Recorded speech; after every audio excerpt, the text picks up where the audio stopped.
নবী করিম সাল্লাল্লাহু আলাইহি ওয়া আলিহি ওয়াসাল্লামের অসংখ্য অমীয় বাণী হাদিস শরীফের ভিতর থেকে একটি টুকরা হাদিস পড়েছি। কোরআনের আয়াত এবং হাদিসের আলোকে ইখলাস নিয়ে হেদায়েতের উদ্দেশ্যে আমলের নিয়তি কিছু কথা আমাকে বলার মতো, সবাইকে শ্রবণ করার মতো ধৈর্য, হিম্মত, শক্তি, তৌফিক আল্লাহ পাক দান করুন, মহব্বতে করুন, আমিন।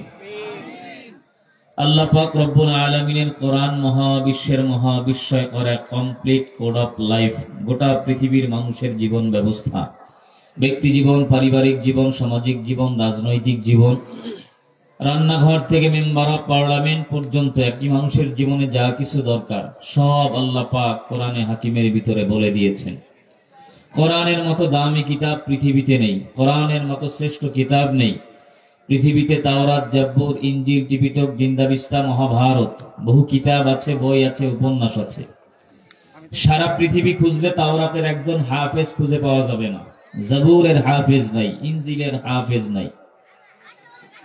কিন্তু গোটা পৃথিবীতে যদি তালাশ করেন, খুঁজতে শুরু করেন, এক নয়, দুই নয়, হাজারো কোটি কোটি কোরআনের হাফেজ ধরে বলেন আছে না নাই? বাংলা বলেন, ইংরেজি বলেন, যত ভালো শিক্ষিত হোক না কেন, ইংলিশ মিডিয়ামের ছাত্র, বুয়েটের ছাত্র যদি হয়, যত ভালো স্টুডেন্ট হোক না কেন, না দেখে মুখস্থ বাংলা অথবা ইংরেজি এক অথবা দুই পৃষ্ঠা হুবহু দাড়ি, কমা, ফুল স্টপ ঠিক রেখে পড়তে পারবে কিনা সন্দেহ আছে।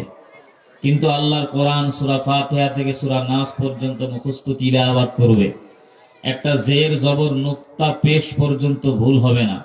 এরকম 6 বছর, 8 বছর, 5 বছর, 10 বছরে হাফেজে কোরআন সারা পৃথিবীতে আছে না নাই? কোরআন হচ্ছে এক কোষ্টি পাথর, অরিজিনাল স্বর্ণ বিবেচিত অথবা নির্ণয় করার মাধ্যম হচ্ছে কোষ্টি পাথর। কোষ্টি পাথরের সংস্পর্শে নিসবতে যেমন স্বর্ণ দামি হয়, ঠিক তেমনি ভাবে আল্লাহ ভোলা, দিন ভোলা, ইসলাম ভোলা মানুষ কোরআনের নিসবতে এসে অসভ্য মানুষ সভ্য মানুষে পরিণত হয়। আইয়ামে জাহিলিয়াতের যুগে, বর্বরতার যুগে, অন্ধকারাচ্ছন্ন গোটা পৃথিবী যখন এক অশান্তির বেড়াজালে আবদ্ধ, পৃথিবীতে ইসলাম বিদ্বেষী, দিন বিদ্বেষী, আল্লাহ বিদ্বেষী বড় বড় কাফের মুশরিকের দল, ওমরের মতো কট্টর কাফের রসুলের গর্দান আনার জন্য রওনা দিয়েছে। কোরআনের নিসবত, কোরআনের তেলাওয়াত তাকে এমন ভাবে পরিবর্তন করে দিয়েছে, দুনিয়াতে আল্লাহ পাক তাকে জান্নাতের টিকিট দিয়ে দিয়েছে। রসুল পৃথিবীতে আসলো, 40 বছর সময় লাগিয়ে রসুলের নবুয়াতের জন্য আল্লাহ প্রস্তুত করলেন। হেরা গুহায় নবীজি ধ্যান মগ্ন অবস্থায় জিবরাইল আলাইহিস সালাতু ওয়াস সালাম ওহী নাজিল করলেন। নবীজি সাল্লাল্লাহু আলাইহি ওয়াসাল্লাম হেরা পর্বতে ধ্যান মগ্ন অবস্থায় আল্লাহর গোলামিতে ব্যস্ত হয়ে আছে। জিবরাইল আলাইহিস সালাম আসার পর আল্লাহর রাসূলকে জিবরাইল বলেন, ইকরা, নবী আপনি পড়েন। নবীজি সাল্লাল্লাহু আলাইহি ওয়াসাল্লাম বলেন, মা আনা বিকারিব, ও জিবরাইল আমি তো পড়তে পারি না। জিবরাইল আলাইহিস সালাম আবার বললেন, ইকরা, নবী আপনি পড়েন। নবীজি বললেন, মা আনা বিকারিন, আমি পড়তে পারি না। তৃতীয়বার জিবরাইল বলেন, ইকরা, নবী আপনি পড়েন। নবী বলেন, মা আনা বিকারিন, ও জিবরাইল আমি তো পড়তে পারি না। জিবরাইল আলাইহিস সালাতু ওয়াস সালাম নবীজির কলিজা মোবারক খুলে স্বর্ণের পেয়ালার ভিতরে রাখলেন। জমজমের কূপের পানির দ্বারা নবীজির কলিজা মুবারক 4 বার ধৌত করেছেন। দুনিয়ার জমিনে ওপেন হার্ট সার্জারির ডাক্তার হার্টের ভিতরে ব্লক হওয়ার পর ওপেন হার্ট সার্জারির ডাক্তার অপারেশন থিয়েটারে যায়। অপারেশন করার পূর্বে আত্মীয় স্বজনকে খবর দেও, 2 bag, 3 bag, 4 bag, 5 bag, 8 bag পর্যন্ত রক্ত লাগতে পারে। রক্ত ছাড়া অপারেশন সাকসেসফুল হবে না। বন্ধু বান্ধবের কাছে দৌড়ায়, আত্মীয় স্বজনের কাছে সবাই দৌড়ায়, রক্তের সন্ধানে অপারেশন যেন সাকসেস হয়। আল্লাহ পাক রব্বুল আলামিন জিবরাইলের মাধ্যমে নবীজির কলিজা মোবারক খুলিয়া জমজমের কূপের পানির দ্বারা চারবার ধৌত করেছেন। আল্লাহ পাক রব্বুল আলামিনের পয়গম্বরের সিনা চারবার সিনা চাক করেছেন। জিবরাইলের সিনার সাথে নবীজির সিনা মোবারক শক্ত করে জোরে আল্লাহ চাক করায় দিয়েছেন। দুনিয়ার জমিনে ওপেন হার্ট সার্জারির ডাক্তার অপারেশন করার পর রক্ত বের হয়, পানি বের হয়, সেলাইয়ের প্রয়োজন হয়। নবীজির সিনাটা চারবার অপারেশন করার পর নবীজি বলেন, জিবরাইল আমার কলিজাটা খুললো, স্বর্ণের পেয়ালার ভিতরে রাখলো, জমজমের কূপের পানির দ্বারা ধৌত করলো। চারবার অপারেশন হলো, সিনা চাক হলো। একটা সেকেন্ডের জন্য বিন্দু পরিমাণ কোন রক্ত বের হয় নাই, পানি বের হয় নাই, একটা সেলাই পর্যন্ত লাগে নাই। জোরে বলেন সুবহানাল্লাহ। ইমামুল আউয়ালিনাল আখিরিন বাহরে সাদকা রহমাতাল লিল আলামিন শুদ ওজুদাশ রহমাতাল লিল আলামিন মসজিদে উশুদ হামারো এ জমিন সৈয়দুল কাউনাইন খতমুল মুরসালিন আখিরামদ বুয়াদ ফখরুল আউয়ালিন। চারবার সিনা চাক করার পর নবীজিকে জিবরাইল বলে, পয়গম্বর ইকরা বিইসমি রাব্বিকাল্লাযী খালাক। নবী আপনি পড়েন, যিনি আপনাকে সৃষ্টি করেছেন সেই প্রভুর নামে পড়েন, যিনি আপনাকে কলম দ্বারা শিক্ষা দিয়েছেন। রসুলকে জিবরাইল প্রথম বলল ইকরা, নবী আপনি পড়েন। আল্লাহর রসুল বলেন, মা আনা বিকারিন, আমি তো পড়তে পারি না। দ্বিতীয়বার সিনা চাক করে যখন বললেন ইকরা বিসমি রাব্বিকাল্লাযী খালাক, পড়েন আপনার প্রভুর নামে, যিনি আপনাকে সৃষ্টি করেছেন, যিনি আপনাকে কলম দ্বারা শিক্ষা দিয়েছেন। প্রভুর নামে পড়তে বলার সাথে সাথে জিবরাইল আর বলতে প্রয়োজন হয় নাই। নবীজি নিজেই একসাথে 5 আয়াত তেলাওয়াত করেন।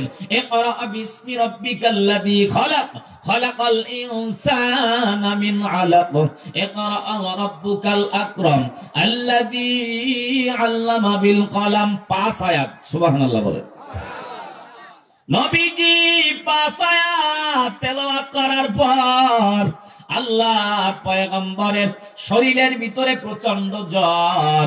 আল্লাহর রাসূল হুজরাখানায় হাজির হওয়ার পর খাদিজাকে ডাক দিয়া বলে, জাম্মিলুনি জাম্মিলুনি, ও খাদিজা আমারে কম্বল দিয়া আঁকড়ায়া ধরো, আমার শরীরে জ্বর, আমি নবী সহ্য করতে পারি না। আল্লাহর পয়গম্বরকে খাদিজা রাদিয়াল্লাহু তাআলা আনহা কম্বল দিয়া আঁকড়ায়া ধরেছেন। নবীজির জ্বর আস্তে আস্তে কমতে শুরু করেছে। আল্লাহর পয়গম্বরের উপরে কোরআনুল কারীম নাজিল হওয়ার পর নবীজি সাল্লাল্লাহু আলাইহি ওয়াসাল্লাম মক্কার মানুষের কাছে কোরআনের দাওয়াত দিতে শুরু করলো। কোরআনের তেলাওয়াত শুনিয়া বহু বিধর্মী কাফের দলেরা নবীজির হাতে হাত রেখে কালেমা পড়ে মুসলমান হয়ে যায়। আবু জেহেলের মাথা গরম, আব্দুল্লাহ ছেলে মুহাম্মদ মানুষকে কোরআনের তেলাওয়াত শোনায়, আর মানুষ কালেমা পড়ে মুসলমান হয়ে যায়। এইভাবে যদি চলতে থাকে একটা সময় সব মানুষ কালেমা পড়ে মুসলমান হয়ে যাবে। আমাদের ক্ষমতা, আমাদের চেয়ার, আমাদের মসনদ সব কিছু ধ্বংস হয়ে যাবে। কি করা যায়? যেভাবেই হোক না কেন মুহাম্মাদের জবানের তেলাওয়াত বন্ধ করে দাও। আবু জাহাল ডাক দিয়া বলে, ভাতিজা মুহাম্মদ, এই মক্কার জমিনে যদি নারী চাও নারী দিব, বাড়ি চাও বাড়ি দিব, রাষ্ট্রনায়ক বানায় দিব, কিন্তু একটা কথাই তোমার মানতে হবে, এই মক্কার জমিনে কোরআনের দাওয়াত দেওয়া যাবে না, কোরআনের গান গাওয়া যাবে না। নবী আমার ডাক দিয়া বলে, চাচা আমার টাকা লাগবে না, বাড়ি লাগবে না, আমি যদি একবার হুকুম দেই মদিনার উহুদ পাহাড় একটা সেকেন্ডের ভিতরে স্বর্ণে রূপান্তরিত হয়ে যাবে, কিন্তু আমার স্বর্ণ লাগবে না। আল্লাহ পাক আমারে নবুয়ত দান করছে, আমার উপরে 30 পারা কোরআন মাটাইছি, এই মক্কার জমিনে কোরআনের দাওয়াত বন্ধ করা যাবে না, কোরআনের গান বন্ধ করা যাবে না। নবী আমার কোরআনের দাওয়াত বন্ধ করে না। আবু জাহাল ডাক দিয়া বলে, মুহাম্মদ এই মক্কার জমিনে যদি কোরআনের দাওয়াত বন্ধ না করো, তাহলে এই মক্কার জমিন থেকে তারা দিব, দেশান্তরিত করে দিব, এই মক্কার জমিনে তুমি থাকতে পারবা না।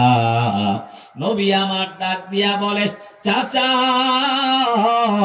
আমি আমার বাবারে দেখতে পারি নাই, অল্প বয়সে আমি আমার মাকে হারাইলাম, সন্তানকে যদি মা মারে বাবার কাছে যায়, বাবা যদি আঘাত করে সন্তান ঘুরিয়া মায়ের কাছে যায়, আমি আমার বাবারে দেখতে পারি নাই, আমার মাও দুনিয়ায় নাই, আপন বলতে আপনারা ছাড়া আমার আর কেউ নাই, আপনারাই যদি আমারে ধমক দেন, বলেন আমি মুহাম্মদ কার কাছে যাব? যতই হুমকি আর ধমকি দেন, এই মক্কার জমিনে কোরআনের দাওয়াত বন্ধ করা যাবে না, কোরআনের গান বন্ধ করা যাবে না। আবু জাহাল দারুন নদওয়া সংসদ ভবনের ভিতরে মানুষকে ডেকে গোল বৈঠকে একটা পরামর্শ করে, হে মক্কার মানুষ, যেভাবেই হোক না কেন আব্দুল্লাহর ছেলে মুহাম্মদের কোরআনের তেলাওয়াত বন্ধ করে দাও। বিশাল বড় একটা কনফারেন্স, একটা অনুষ্ঠানের ব্যবস্থা করে দিল। মুলক ইয়ামেন থেকে জামাত নামের একজন জাদুকরকে ভাড়া করে আনা হয়। জামাত নামের জাদুকর আসার পর আবু জাহাল ডাক দিয়া বলে, মুলক ইয়ামিনের জামাত, এই যে তাকায় দেখো আব্দুল্লাহর ছেলে মুহাম্মদ কি যেন মন্ত্র পাঠ করে, তার এই মন্ত্র শুনে, কবিতা শুনে মানুষগুলো ধর্মান্ধ হয়ে কালেমা পড়ে মুসলমান হয়ে যায়।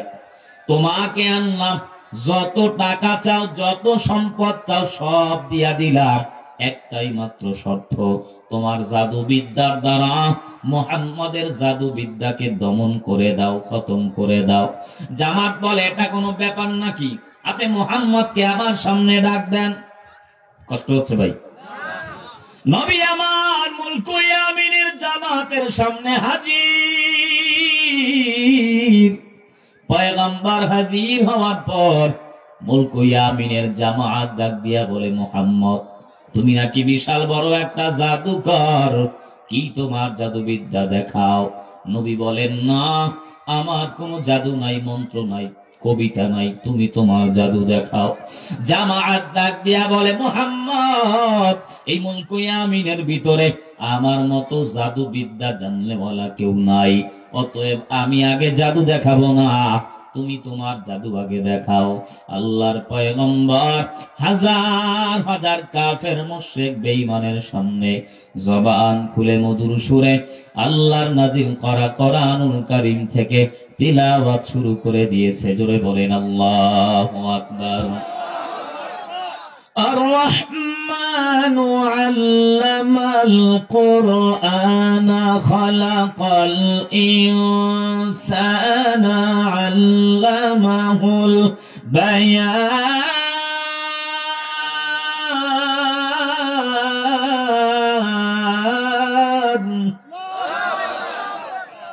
নবী আমার মুলক ইয়ামিনের সামনে, জামাতের সামনে কোরআনের তেলাওয়াত।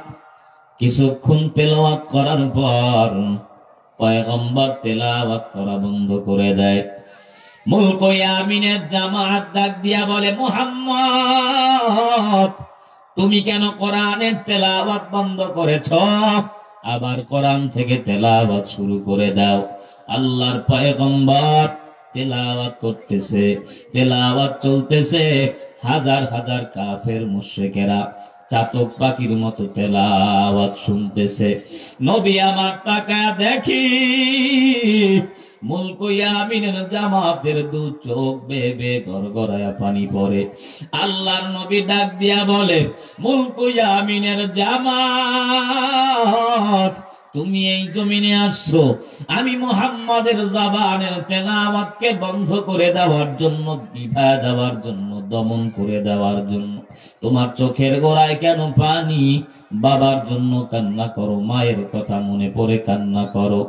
জামাত ডাক দিয়া বলে, মুহাম্মদ, আমি আমার বাবার জন্য কান্না করি না, আমি আমার ভাইয়ের জন্য কাঁদি না। তাহলে কেন কাঁদো? বলে, জীবনে কত গান শুনলাম, কত কবিতা শুনলাম, দামি দামি মঞ্চে জাদুবিদ্যা দেখাইলাম, কিন্তু তোমার জবানের তিলাওয়াত এমন মধুর আওয়াজ আজ পর্যন্ত আমি শুনি নাই। জীবনে কত গান শুনলাম, কবিতা পড়লাম, দামি দামি মঞ্চে জাদু দেখাইলাম, কিন্তু তোমার জবানের তিলাওয়াত আমার কলিজা বড় ঠান্ডা হয়ে গেছি।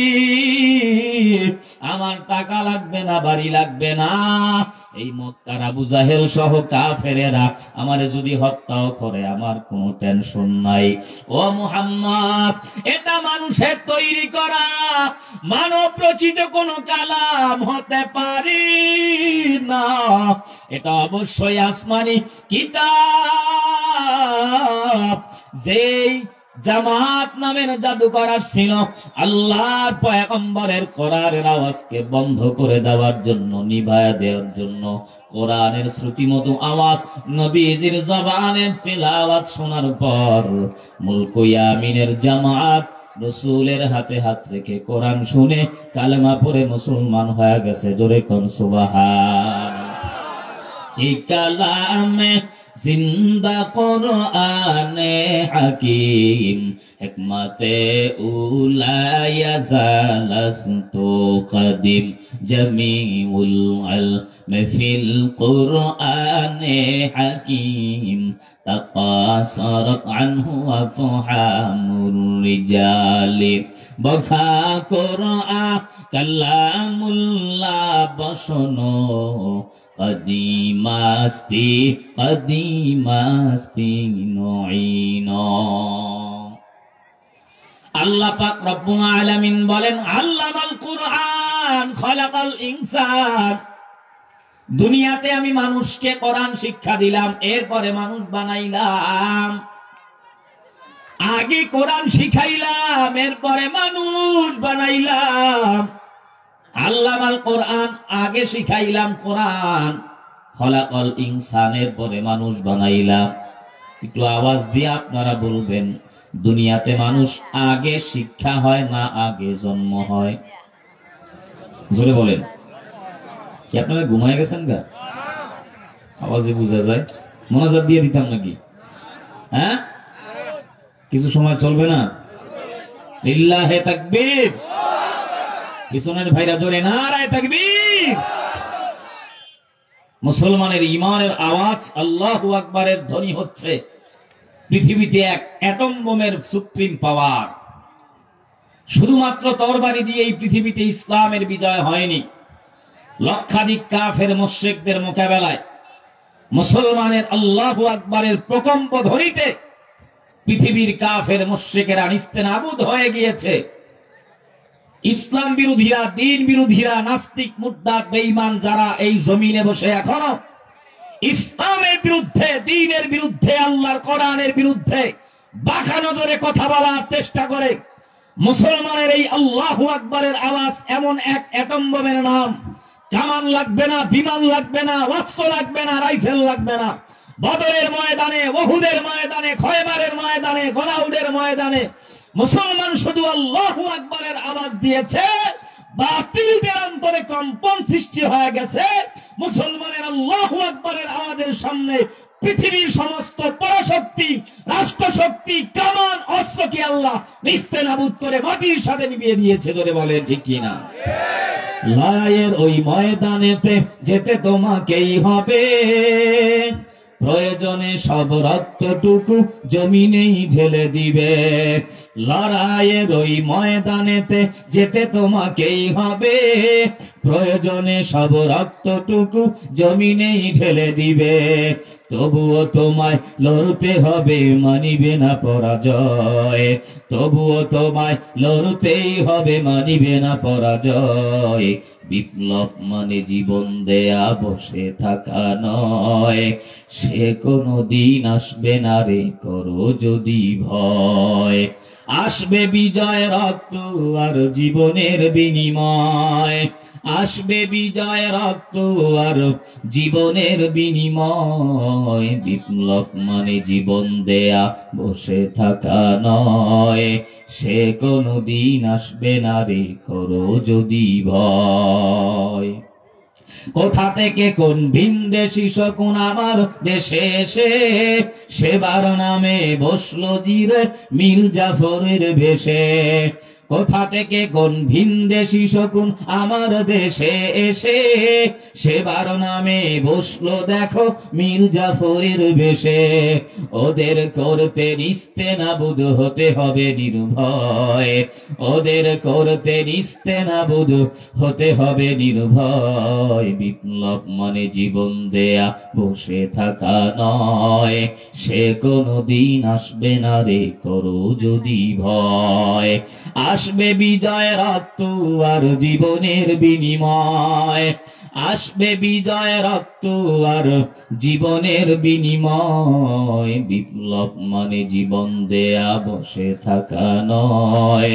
সে কোনো দিন আসবে না রে, করো যদি ভয়। নারায়ে তাকবীর, জোরে হাত উঁচু করেন, নারায়ে তাকবীর। আল কোরআনের আলো, আল হাদিসের আলো। ইসলামের শত্রুরা, ইসলামের শত্রুরা নারায়ে তাকবীর। ভাইরা আমার, আল্লাহ পাক রব্বুল আলামিন বলেন আল্লামাল কুরআন, আমি আগে কোরআন শিখাইলাম। খলাকাল ইনসান, এরপরে মানুষ বানাইলাম। আপনারা উঁচু আওয়াজ দিয়া বলবেন, পৃথিবীতে মানুষ আগে শিক্ষা হয় না আগে জন্ম হয়? আগে মানুষের জন্ম হয়, তারপরে মানুষ শিক্ষা গ্রহণ করে। জোরে বলেন ঠিক কিনা? কিন্তু কোরআনে হাকিমের ভিতরে আল্লাহ উল্টা কেন বললেন? আল্লাহ তো বলা দরকার ছিল খলাকাল ইনসান আল্লামাল কুরআন, কিন্তু আল্লাহ বিপরীত বললেন। আল্লাহ বলেন আল্লামাল কুরআন, আগে কোরআন শিখাইলাম, খলাকাল ইনসান, এরপরে মানুষ বানাইলাম। আল্লাহ পাক বিপরীত বলার কারণ হচ্ছে তামাম পৃথিবীতে আল্লাহর আদালতে মানুষ হলো দুই প্রকার। জোরে বলেন কয় প্রকার? এই হাত থাকলেই মানুষ হওয়া যায় না, পাও থাকলেই মানুষ হওয়া যায় না, জবান থাকলেই মানুষ হওয়া যায় না, ভালো খাবার খাওয়ার দ্বারাই মানুষ হওয়া যায় না, চেয়ারম্যান হলেই মানুষ হওয়া যায় না, মেম্বার হলেই মানুষ হওয়া যায় না, টাকাওয়ালা হলেই মানুষ হওয়া যায় না, সম্পদওয়ালা হলেই মানুষ হওয়া যায় না, বিশাল দেহ হলেই মানুষ হওয়া যায় না, চেহারা সুন্দর হলে মানুষ হওয়া যায় না। আল্লাহর আদালতে সব মানুষ মানুষ হতে পারে না। গ্রাম অঞ্চলে থাকে যুবক সন্তান, ঢাকা শহরে যাওয়ার পর লেখাপড়া শেষ করে হয়েছে ব্যারিস্টার, বিশাল বড় চাকরি পায়, কোটি টাকা ইনকাম করে, ডানে টাকা বামে টাকা, সামনে টাকা পিছনে টাকা, কলমের খোসায় দিয়ে কোটি কোটি টাকা ইনকাম করে, হালাল হারামের খবর নাই। ব্যারিস্টার ঢাকা শহর থেকে বাড়ি আসার পর গ্রামের ভিতরে বিশাল নুরানি মাদ্রাসা, পাশেই রহিম চাচার দোকানের ভিতরে চাচা মিয়া ব্যবসা করে। দোকানে বসে ব্যারিস্টার চাচা মিয়াকে বলে, চাচা আপনি আমারে চিনেন? কয় না না, তোমারে তো চিনতে পারি নাই। বলে আমি অমুকের ছেলে, অমুক সন্তান। বলে তাই নাকি? তোমারে তো চেনাই যায় না। এমন পরিবর্তন হয়েছে। চাচা মিয়া কি করেন? বলে আমার ছোট্ট দোকান, বেচা কিনা কেমন হয়? কয় কোনদিন 50 টাকা, কোনদিন 70 টাকা, বেশি বেচা কিনা হলে বড় জোর 100 টাকা, এ দিয়া সংসার চলে। বলে আলহামদুলিল্লাহ, আল্লাহ ভালো চালায়। তোমার কি খবর? ব্যারিস্টার ডাক দিয়া বলে, চাচা ঢাকা শহরে ফ্ল্যাট বাসায় আমার ঘর, ডানে বামে সামনে পিছনে টাকা পয়সার কোনো অভাব নাই। আমার বউ ভালো চলে, সন্তানও ভালো চলে, পার্কে দৌড়ায়, মাজারে দৌড়ায়, পার্লারে দৌড়ায়। আমার কন্যা সন্তান যা চায় দিয়া দেই, ছেলে যা চায় দেয়, বউ যা চায় দেই, যে যার মতো গাড়ি নিয়ে দৌড়ায়, 100 টাকা ইনকাম করে। আলহামদুলিল্লাহ বললেন, বুঝতে পারি না। চাচা মিয়ার সাথে ব্যারিস্টারের সাথে তর্ক শুরু হয়ে গেছে। এক পর্যায়ে চাচা মিয়া মনে কষ্ট নিয়ে বলে, ও ব্যারিস্টার, একটা কথা বলি, রাগ করিও না। তুমি ব্যারিস্টার হয়েছ, টাকা বলা হয়েছ, সম্পদ বলা হয়েছ, আদব শিখো নাই, মাগার মানুষ হতে পারো না। ব্যারিস্টার একটু কষ্ট হয়েছে। তাই না, আমি মানুষ হতে পারি না।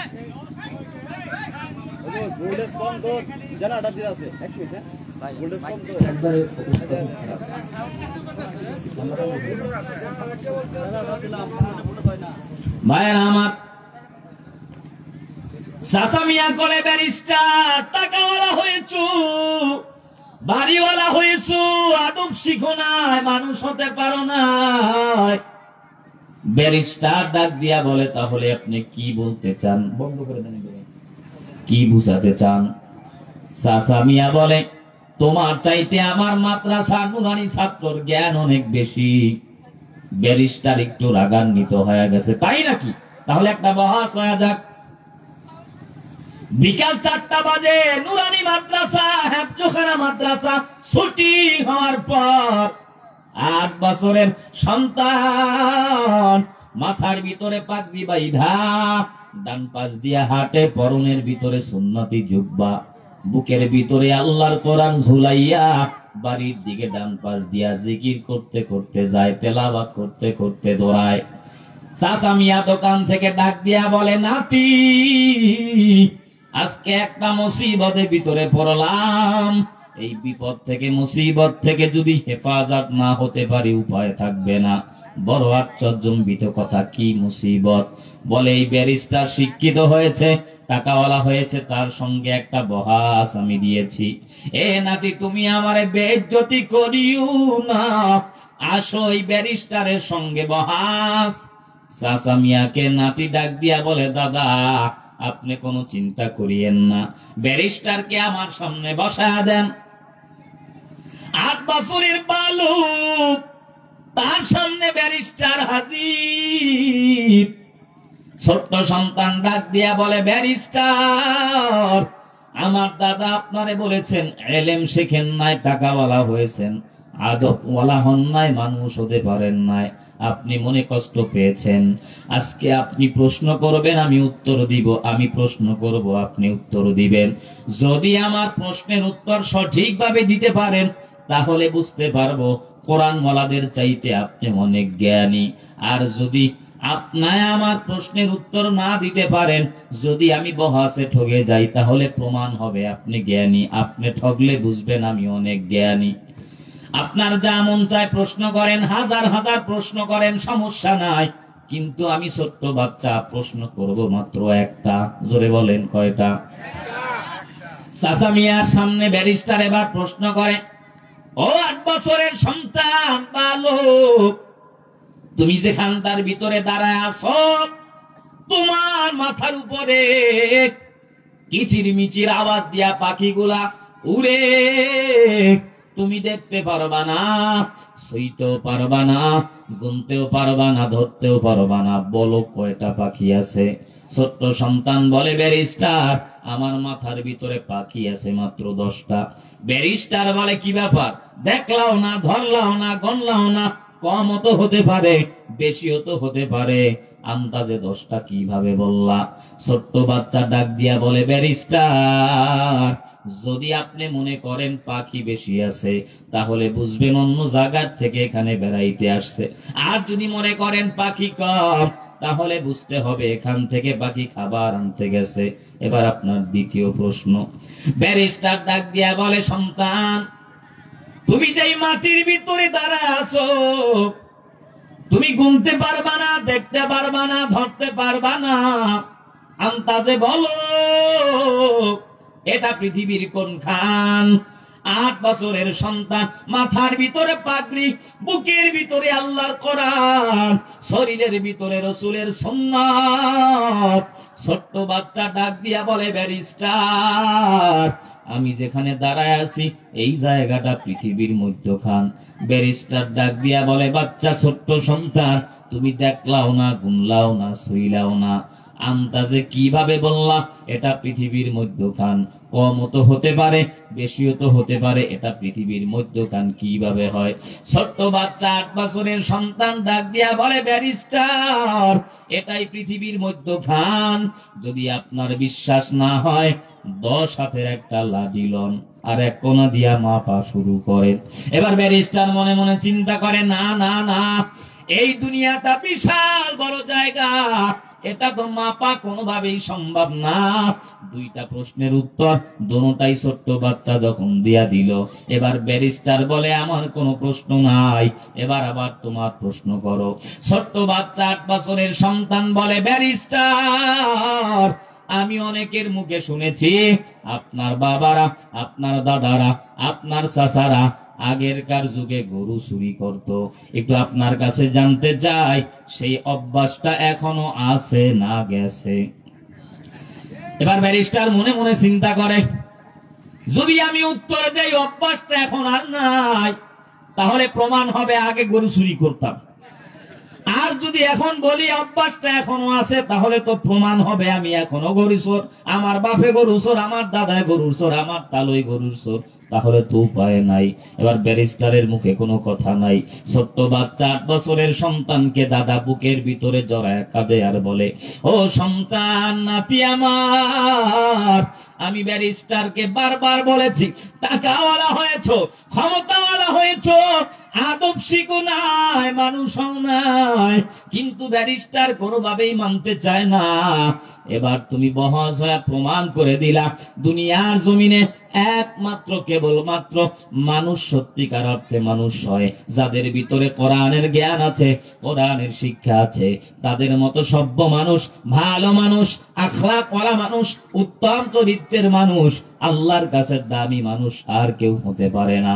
এজন্য আল্লাহ পাক বলেন, আল্লামাল কোরআন, আমি আগে কোরআন শিখাইলাম, খলাকাল ইনসান, এরপরে মানুষ বানাইলাম। আল্লাহর আদালতে মানুষ হলো 2 প্রকার, এক হচ্ছে জন্মগত অথবা বংশগত মানুষ, 2 নম্বরে গুণওয়ালা মানুষ। জন্মগত মানুষ আর বংশগত মানুষ কাকে বলা হয়? মায়ের পেট থেকে সন্তানের ভূমিষ্ঠ হয়ে গেছে, এই মানুষগুলোই হচ্ছে আল্লাহর আদালতে জন্মগত অথবা বংশগত মানুষ। রবের দরবারে এই জন্মগত মানুষ আর বংশগত মানুষের বিন্দু পরিমাণ কোনো মূল্যায়ন নাই। আল্লাহর আদালতে গুণওয়ালা মানুষের বড় দাম।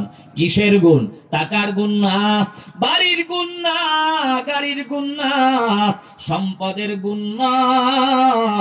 আল্লাহ বলে, গোলাম, যার সিনার ভিতরে আল্লাহর কোরআনের মহাব্বত আছে, মাদ্রাসার মহাব্বত আছে, যার সিনার ভিতরে আল্লাহর কোরআন, কোরআনের গুণে যারা গুণান্বিত, মাদ্রাসা মহাব্বত করে, আলেমদের সাথে নিসবত, বুজুর্গানে দ্বীন, হক্কানি উলামায়ে কেরাম দেখলেই বুকে জড়ায় নেয়, সময় পেলেই মাদ্রাসায় দান করে, সময় পেলেই তেলাওয়াতের ভিতরে মগ্ন হয়ে যায়।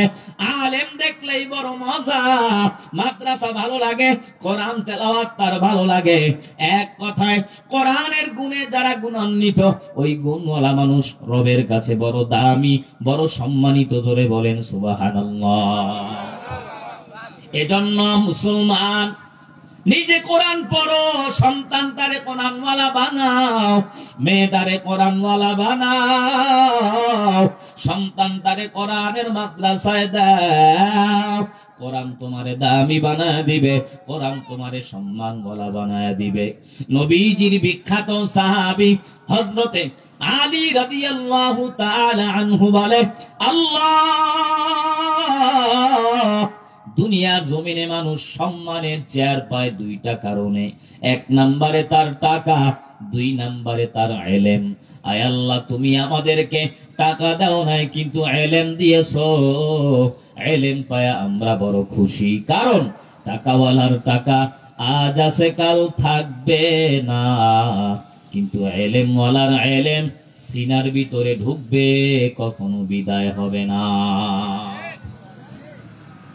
আলী রাদিয়াল্লাহু তাআলা আনহু বলে, আল্লাহ টাকাওয়ালার টাকা আজ আছে কাল থাকবে না, ইলমওয়ালার ইলম সিনায় ঢুকবে, বিদায় হবে না। টাকাওয়ালার যত টাকা বাড়ে তত দুশমন বাড়ে, শত্রু বাড়ে। ইলমওয়ালার যত ইলম বাড়ে তত বন্ধু বাড়ায় দেন কে? টাকাওয়ালা যত বয়স বৃদ্ধ হয়, বুড়া হয়, মাজুর হয়, মানুষের অন্তরের ভিতরে ঘৃণার জন্ম হয়। ইলমওয়ালা যত বৃদ্ধ হয়, বুড়া হয়, মাজুর হয়, বৃদ্ধ বয়সেও একজন আলেমের প্রতি মানুষের অন্তরে আল্লাহ আকাশ চুম্বি মোহাব্বত বাড়ায় দেয়। জোরে বলেন ঠিক কিনা? যদি বিশ্বাস না হয়, বাস্তব প্র্যাকটিক্যাল প্রমাণ নেন।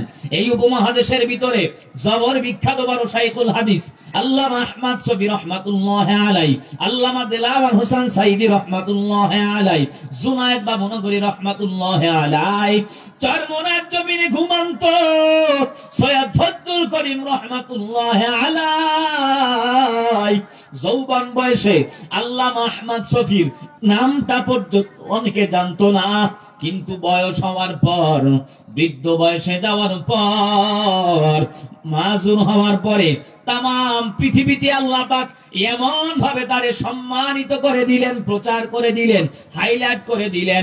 এই জমিন যতদিন থাকবে, মাদ্রাসা থাকবে, কোরআনের বয়ান চলবে, দুনিয়া যতদিন থাকবে।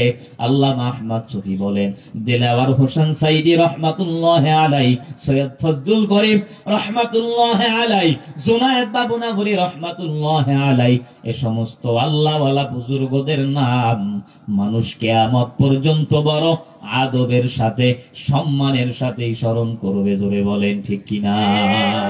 আউলিয়ারা কারে উকবা ইখতিয়ার, জাহেলারা কারে দুনিয়া ইখতিয়ার, মাইলে মুমিন সোয়ে মুমিন মিশাবত, মাইলে কাফের সোয়ে কাফের মিশাওয়াত। একবারে পোষামাই শেষ। কোনতে লয়েছে ভাই? আওয়াজই নেই, এত শক্তি দিয়ে কথা বলা যায় নাকি? কই আওয়াজ, কই আওয়াজ নেই, মনিটর নাই, বক্স দিছে উঁচা টেবিল ছাড়া, তো সাউন্ড কোথা থেকে আসবে? হ্যাঁ, তো মনিটর লাগে না? বলতে হবে কেন? আপনার মাথায় জ্ঞান বুদ্ধি নাই? আপনি বলবেন, সব কমিটি বলবে কেন? এগুলোর জন্য আবার আলাদা মাদ্রাসা দরকার। কি একাজি! এখন ওয়াজ মানেই মনিটর লাগবে, বক্স লাগবে, এগুলো বলতে হবে আপনাদের যে ভাই মনিটর ছাড়া স্টেজে সাউন্ড আসবে না। এরা তো সব বুঝে না। আল্লাহ ভাইরা আমার, এজন্য কোরআন মানুষকে দামি বানায়, কোরআন মানুষকে সভ্য বানায়, কোরআন মানুষকে প্রকৃত মানুষে রূপান্তরিত করে। ঠিক কিনা? যার ভিতরে কোরআন নাই, কোরআনের জ্ঞান নাই, রবের কাছে তার দাম নাই। এজন্য নওজোয়ান যুবক ভাই, বৃদ্ধ বাবা, এ পর্দার অন্তরালার মা, আমিও তোমার মতো একটা মায়ের সন্তান, তুমিও মা, আমার মাও মা। হাতে পায়ে ধরে বুঝায়া যায়, সন্তানটারে কোরআন ওয়ালা বানাও, মাদ্রাসায় পড়াও, কোরআনের সাথে সম্পর্ক লাগায়া দাও, মাদ্রাসার সাথে সম্পর্ক লাগায়া দাও, নিজে কোরআন পড়ো, না হলে সন্তানটারে কোরআন ওয়ালা বানাও, মেয়েটারে ছেলেটারে নুরানি মাদ্রাসায়, হেফজখানা মাদ্রাসায় পড়ায়া কোরআনের শিক্ষা দাও। কোরআনটারে সিনায় ধারণ করো, কোরআন দুনিয়ায় তোমারে দামি বানায় দিবে, সম্মানী বানায় দিবে। এই যুবক ভাই, আমিও তোমার মতো একটা যুবক সন্তান, হাতে পায়ে ধরে বুঝা যায় যুবক, স্কুলে বড়, কলেজে বড়, ভার্সিটিতে বড়, বাবা আল্লাহর কোরআনটারে ছেড়ে দিও না, কোরআন তেলাওয়াত করো, 5 বেলার নামাজ পড়ো, মা বাবার খেদমত করো। তোমার মতো যুবক 20 বছর 25 বছরের যুবক সন্তান র্যাবের চাকরি করে, পুলিশের চাকরি করে, বিডিআরের চাকরি করে, সরকারি কর্মকর্তা, একটা টাকাও হারাম খায় না, 5 বেলার নামাজ পড়ে, কোরআন পড়নেওয়ালা জোরে বলো আছে না নাই? তোমার মতো যুবক সন্তান স্কুলে পড়ে, কলেজে পড়ে, ভার্সিটিতে পড়ে, নামাজের সময় নামাজ পড়ে, ফজরের পরে কোরআনের তেলাওয়াত করে, অভাব নাই।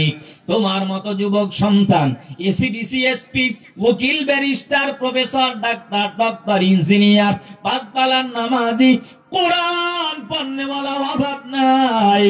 হাতে পায়ে ধরে বুঝা যায় যুবক, দুনিয়াটা কিছুই না, খেলায় খেলায় একদিন দুনিয়া শেষ হয়ে যাবে। ডানে বামে তাকায় দেখো যুবক ভাই, খেলার সাথী ছিল যারা আজকে দুনিয়ায় নাই, একসঙ্গে লেখাপড়া করে, লেখাপড়ার ছাত্র ভাই আজকে দুনিয়ায় নাই, একসঙ্গে চাকরি করেছো, ব্যবসা করেছো, ব্যবসায়ী ভাই আজকে দুনিয়ায় নাই। কোথায় গেল তোমার বাবা, কোথায় গেল তোমার সন্তান? বন্ধু বান্ধবের আড্ডার কত সাথী ভাই আজকে দুনিয়ায় নাই। হাতে পায়ে ধরে বুঝা যায় যুবক, আল্লাহর কোরআনটারে সিনায় লাগাও, কোরআন তোমারে দামি বানায় দিবে। আল্লাহর এক গোলাম, বিশাল বড় আল্লাহওয়ালা বুজুর্গ হাসান বস্তি রহমাতুল্লাহ আলাইহির জামানায় একজন মদখোর, নাম ছিল তার বাশার। প্রত্যেকটা দিন মদ পান করার জন্য মদের আড্ডাখানায় রওনা হয়। হঠাৎ করে একদিনের ঘটনা, আল্লাহর গোলাম যুবক বাশার মদের আড্ডাখানায় রওনা হওয়ার পর তাকায় দেখে মাটির ভিতরে একটা কাগজের টুকরা পড়ে আছে, আরবি লেখা। কাগজের টুকরাটা উঠাইয়া মনে মনে ফিকির করে, এটা আল্লাহর কোন নাম হতে পারে, কোরআনের কোন অক্ষর হতে পারে। মায়ের কিনারায় হাজির, মাকে ডাক দিয়া বলে, মা এই কাগজের টুকরাটা মনে হয় আল্লাহর কোন নাম হতে পারে, কোরআনের আয়াত হতে পারে, কাগজের টুকরাটা নেও, যত্ন সহকারে কোথাও রেখে দাও। মায়ের কাছে কাগজের টুকরা আরবি লেখা দেওয়ার পর বাসার মদ পান করার জন্য আবার মদের আড্ডাখানায় হাজির, সমানে মদ পান করে বেহুশ। ওই জমানার বড় একজন আলেম হাসান বস্তি রহমাতুল্লাহ আলাই বারবার স্বপ্নে দেখে, এরে হাসান বস্তি যাও, ওই বাশারকে নতুন করে তওবা করায়া, কালেমা পড়ায়া, নতুন করে আবার ঈমানওয়ালা বানায়া দাও। হাসান বস্তি হাঁটি হাঁটি পা পা করে মদের আড্ডাখানায় হাজির। মদের আড্ডাখানার যুবক ছেলেরা হাসান বস্তিকে দেখে বড় আশ্চর্যান্বিত হয়ে গেছে। এই জমানার কুতুবুল্লাহ আলম হাসান বস্তির মতো একজন আল্লাহওয়ালা বুজুর্গ আমাদের মদের আড্ডাখানায়, কারণ বুঝতে পারি না। হুজুর বেয়াদবি মাফ করে দেন, কি অন্যায় কে করেছে, আপনি কেন আসলেন? হাসান বস্তি বলে, না আমি কোন অন্যায়ের বিচারের জন্য আসি নাই, তোমাদের এই মদের আড্ডাখানায় একজন যুবক বাশার, তার নাম, ওই যুবক আছে নাকি? বলে হ্যাঁ, তাড়াতাড়ি তারে ডাক দাও। যুবক হাসান বস্তির কাছে হাজির হওয়ার পর হাসান বস্তি ডাক দিয়া বলে, বাশার সকালবেলা একটা কাগজের টুকরা পাইছো, ওই কাগজের টুকরাটা কোথায়? বাসার ডাক দিয়া বলে, ও হুজুর, কাগজের টুকরা আমার মায়ের কাছে রাইখা আসছি, তাড়াতাড়ি আমারে নিয়া চল, মায়ের কাছ থেকে কাগজের টুকরাটা দে। মায়ের কাছে হাজির হয়, বাসার মাকে ডাক দিয়া বলে, মা, সকাল বেলার কাগজের টুকরাটা কোথায়? কাগজের টুকরাটা আমার কাছে দাও। বাসার কাগজের টুকরাটা নিয়া হাসান বস্তির হাতের ভিতরে যখন দেয়, হাসান বস্তি চোখের পানি ছেড়ে কাঁদে আর বলে, বাসার, আল্লাহ পাক তোমারে মাফ করে দিয়েছি, আল্লাহ পাক তোমারে কবুল করে নিয়েছে, আমার হাতে হাত লাগাইয়া নতুন করে তওবা করে ঈমান ওয়ালা হয়ে যাও। বাসার বড় আশ্চর্যজনবিত হয়ে বলে, আমার মতো অসভ্য, আমার মতো বেয়াদব, আমার মতো নাদান, আমার মতো গুনাহগার, আমার মত এই জমিনে আর কেউ নাই। এত বড় মদ খাওয়ানেওয়ালা গুনাহগার কি আল্লাহ কেন মাফ করতে চায়? হাসান বস্তি বলে, বাসার, এই কাগজের টুকরাটা আরবি লেখা, সম্মান করার কারণে, রেসপেক্ট করার কারণে, এই কাগজের টুকরাটারে আদত করার কারণে, এই কাগজের টুকরার পরিবর্তে রব তোমার উপরে এমন খুশি, আল্লাহ তোমারে মাফ করে দিয়েছে। এই কাগজের টুকরাটা সাধারণ কোন কাগজের টুকরা নয়। এই কাগজের টুকরার ভিতরে কি লেখা তুমি জানো? বাসার ডাক দিয়া বলে, হুজুর, জীবনেও মাদ্রাসায় যাই না, আল্লাহর কোরআন পড়তে পারি না, আমি তো কোরআনের অক্ষর মনে করে, আল্লাহর কোন নাম মনে করে আমি মায়ের কাছে যত্ন সহকারে রেখে আসছি, আবার মদ খাইতে রওনা হইলাম। আল্লাহর গোলাম হাসান বস্তি বলে, এই কাগজের টুকরাটা সাধারণ কোন টুকরা নয়, কাগজের টুকরার ভিতরে লেখা, বিসমিল্লাহির রহমানির রহিম,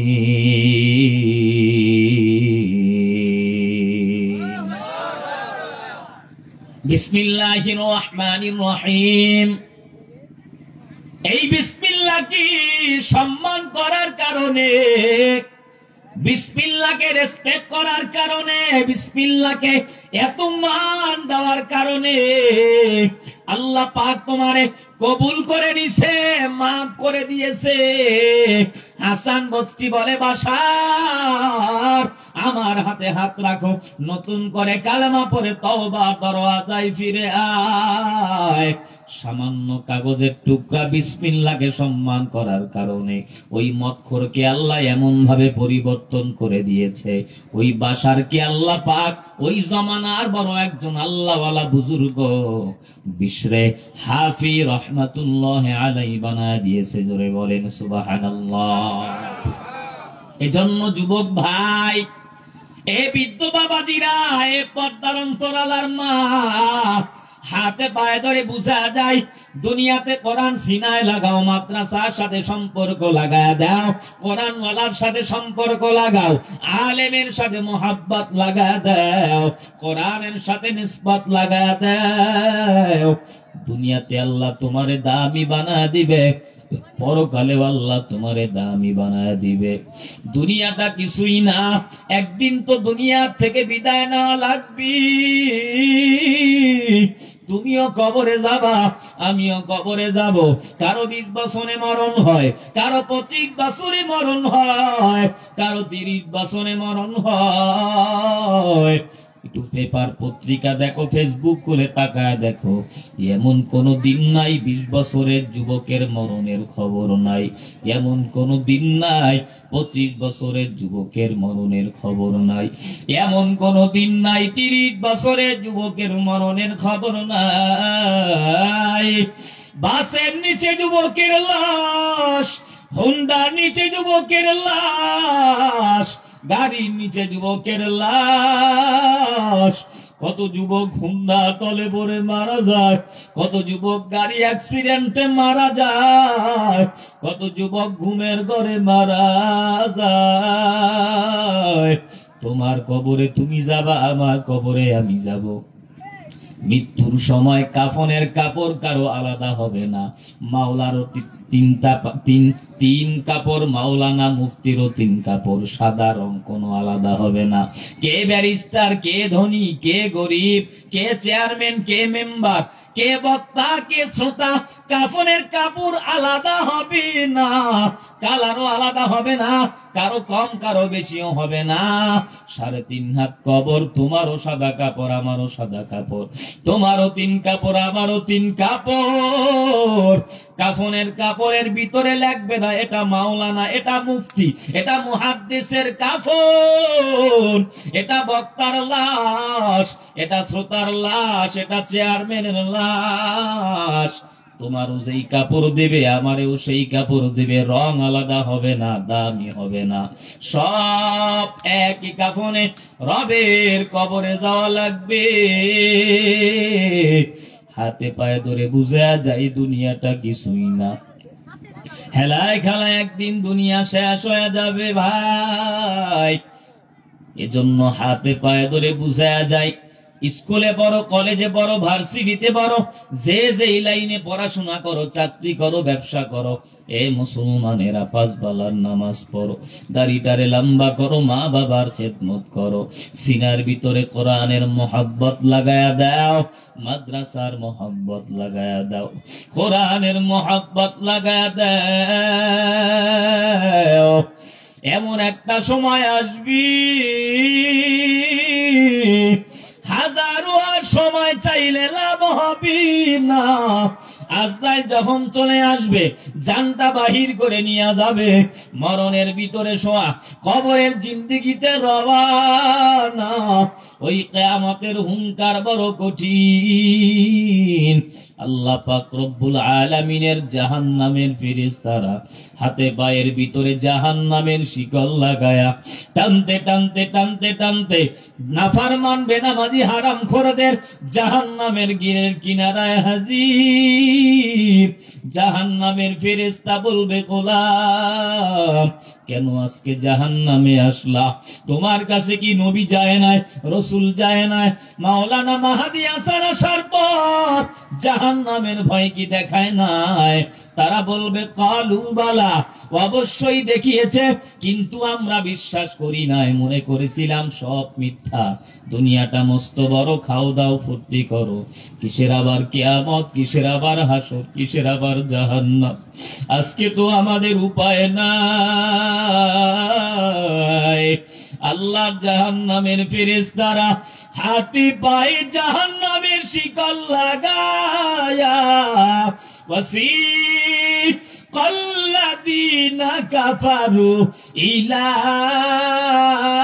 জাহান্নামা যুমারা হাত্তা ইযা জাউহা ফুতিহাত আবওয়াবুহা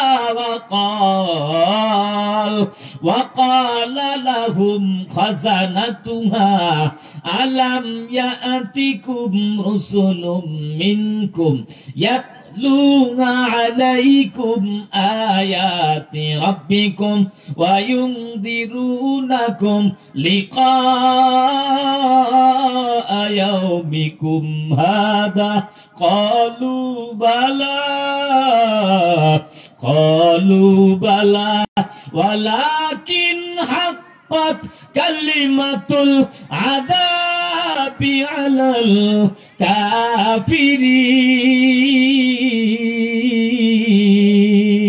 الكافرين। জাহান্নামের ফেরেশতারা হাতের ভিতরে জাহান্নামের শিকল লাগায়া, পায়ের ভিতরে জাহান্নামের শিকল লাগায়া, কোমরের ভিতরে জাহান্নামের শিকল লাগায়া টানতে টানতে টানতে টানতে জাহান্নামের গেটের কিনারায় নিয়ে যাবে। জাহান্নামের ভিতরে ধাক্কায়া ধাক্কায়া ধাক্কায়া ধাক্কায়া জাহান্নামের ভিতরে ফালা দিবে।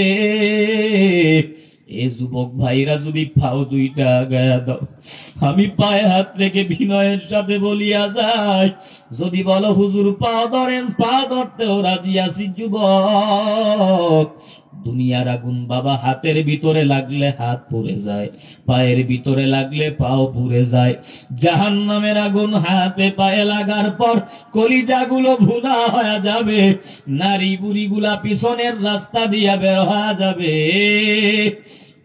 ওই জাহান্নামের আগুন তুমিও সইতে পারবা না, আমিও সহ্য করতে পারবো না। এজন্যই মসজিদে আদবি করব না।